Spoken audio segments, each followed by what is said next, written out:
Essula 15. Kale mbategeeza abooluganda enjiri gye nababuulira era gye mwaweebwa era gye munywereramu era gye mulokokeramu, mbategeeza ebigambo bye nagibuuliriramu obanga muginyweza wabula nga mwakkiririza bwereere.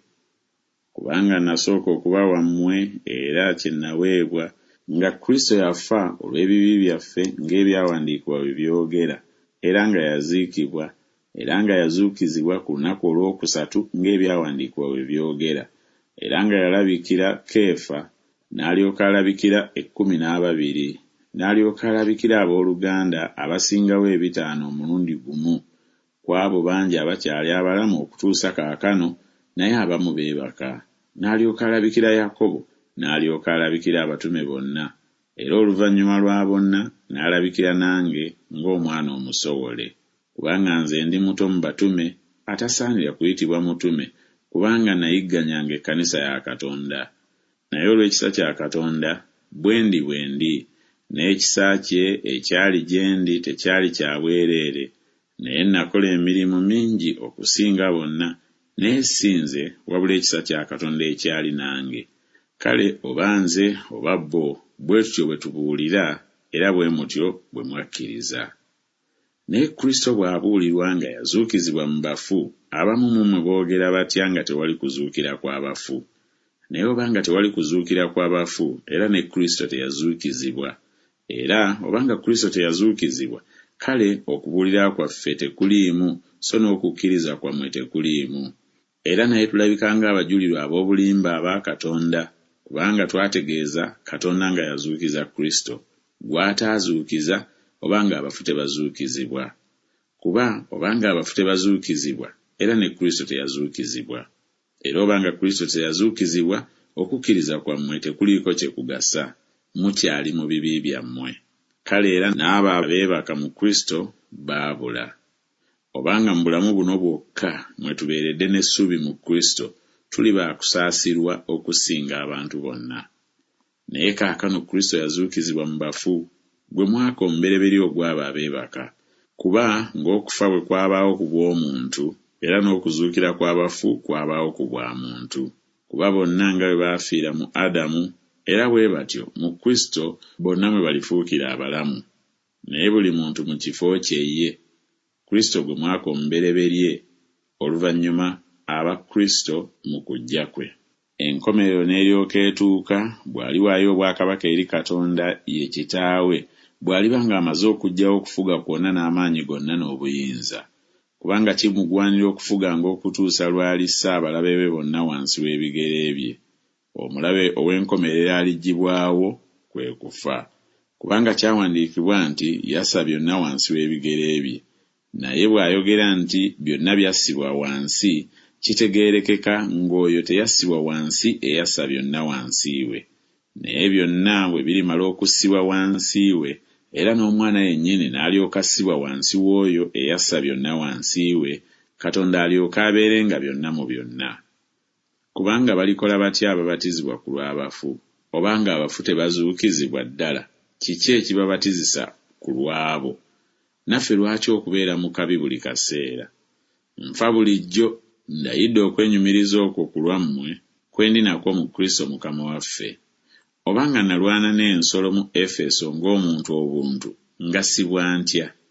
Obanga abafu tebazuukizibwa, tulye tunywe kubanga tufa enkya. Temulimbibwanga, okukwana n'ababi kwonoona empisa ennungi. Mutamiirukukenga mu butuukirivu, so temwonoonanga. Kubanga abalala tebategeera Katonda, njogedde kubakwasa nsonyi. Naye omuntu alyogera nti abafu bazuukizibwa batya, era mubiri ki gwe bajja nagwo? Musirusiru gwe, gy'osiga tebannamu wabula ng'efa, ne gy'osiga tosiga mubiri oguliba, wabula mpeke njereere, mpozi ya ŋŋaano oba ya ngeri ndala. Naye Katonda agiwa omubiri nga bw'ayagala, era buli nsigo agiwa omubiri gwayo yokka. Ennyama yonna si nnyama emu, naye endala y'abantu, n'endala ya nsolo, n'endala ya nnyonyi, n'endala ya byannyanja. Era waliwo emibiri egy'omu ggulu n'emibiri egy'omu nsi, naye ekitiibwa eky'egy'omu ggulu kirala n'eky'egy'omu nsi kirala. ekitiibwa ky'enjuba kirala n'ekitiibwa ky'omwezi kirala n'ekitiibwa ky'emmunyeenye kirala, kubanga emmunyeenye teyenkana na ginnaayo kitiibwa. Era n'okuzuukira kw'abafu bwe kutyo, gusigibwa mu kuvunda, guzuukizibwa mu butavunda, gusigibwa awatali kitiibwa, guzuukizibwa mu kitiibwa, gusigibwa mu bunafu, guzuukizibwa mu maanyi, gusigibwa nga mubiri gwa mukka, guzuukizibwa mubiri gwa mwoyo. Obanga waliwo omubiri gw'omukka era waliwo n'ogw'omwoyo. Era bwe kityo kyawandiikibwa nti omuntu ow'olubereberye Adamu yafuuka mukka mulamu, Adamu ow'oluvannyuma yafuuka mwoyo oguleeta obulamu. Naye eky'omwoyo tekisooka, wabula eky'omukka oluvannyuma kya mwoyo. Omuntu ow'olubereberye yava mu nsi wa ttaka, omuntu ow'okubiri yava mu ggulu, ng'oli ow'ettaka bwe yali, era n'ab'ettaka bwe bali bwe batyo, era ng'oli ow'omu ggulu bw'ali, era n'ab'omu ggulu bwe bali bwe batyo. Era nga bwe twatwala ekifaananyi ky'oli ow'ettaka, era tulitwala n'ekifaananyi ky'oli ow'omu ggulu. Naye kino kye njogera, abooluganda, ng'omubiri n'omusaayi tebiyinza kusikira bwakabaka bwa Katonda, so okuvunda tekusikira butavunda. Laba, mbabuulira ekyama, tetulyebaka ffenna, naye ffenna tulifuusibwa mangu ago nga kutemya kikowe, akagomba ak'enkomerero bwe kalivuga. Kubanga kalivuga n'abafu balizuukizibwa obutavunda, naffe tulifuusibwa. Kubanga oguvunda guno kigugwanira okwambala obutavunda, n'ogufa guno okwambala obutafa.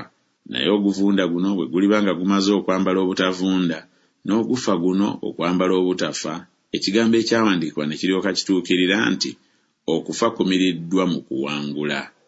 Gw'okufa okuwangula kwo kuli luuyiwa, gw'okufa okuluma kwo kuli luuyiwa. Okuluma kw'okufa kye kibi, n'amaanyi g'ekibi ge mateeka.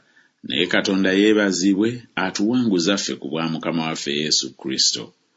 Kale baganda bange abaagalwa, munywerenga obutasagaasagana, nga mweyongeranga bulijjo mu mulimu gwa Mukama waffe, kubanga mumanyi ng'okufuba kwammwe si kwa bwerere mu Mukama waffe.